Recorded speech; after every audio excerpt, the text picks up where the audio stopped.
প্রধানমন্ত্রীর ১১৪তম মন কি বাত পর্ব সরাসরি শোনার আসর বসেছিল মালদার হরিশ্চন্দ্রপুর বিধানসভার মশালদা হাই স্কুলে।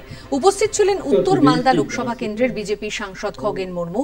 প্রধানমন্ত্রী নরেন্দ্র মোদী ভোকাল ফর লোকালের বিষয়ে যে গুরুত্ব দিয়েছেন সেই কথা তুলে ধরেন সাংসদ। এলাকার সমস্ত কার্যকর্তা পদাধিকারী সহ এলাকার মানুষ তারা আজকের এই মন কি বাতের ১১৪ নম্বর এপিসোড তারা সবাই এখানে তারা দেখলেন। আমাদের দেশের প্রধানমন্ত্রী দেখিয়েছেন আমরা যাতে লোকাল ফর ভোকালের উপরে গুরুত্ব দিই। আমাদের যে লোকালের যা প্রোডাকশন হয়, যেমন উনি বলেছেন যে আমরা যা প্রোডাকশন হচ্ছেন, যা আপনি প্রোডাকশন করছেন সেটা আপনি এখানে মাই প্রোডাক্ট মাই প্রাইড বলে অর্থাৎ হ্যাশট্যাগ দিয়ে আপনি পাঠাতে পারেন। হ্যাশট্যাগ মাই প্রোডাক্ট মাই প্রাইড এটা দিয়ে আপনি জানিয়ে দিতে পারেন, যাতে আগামী দিনে যে আমাদের যে মন কি বাত হবে সেখানে উনি দেখাতে পারেন। এই ধরনের বহু যে আমাদের দেশের যে বিষয় তিনি এখানে তুলে ধরেছেন।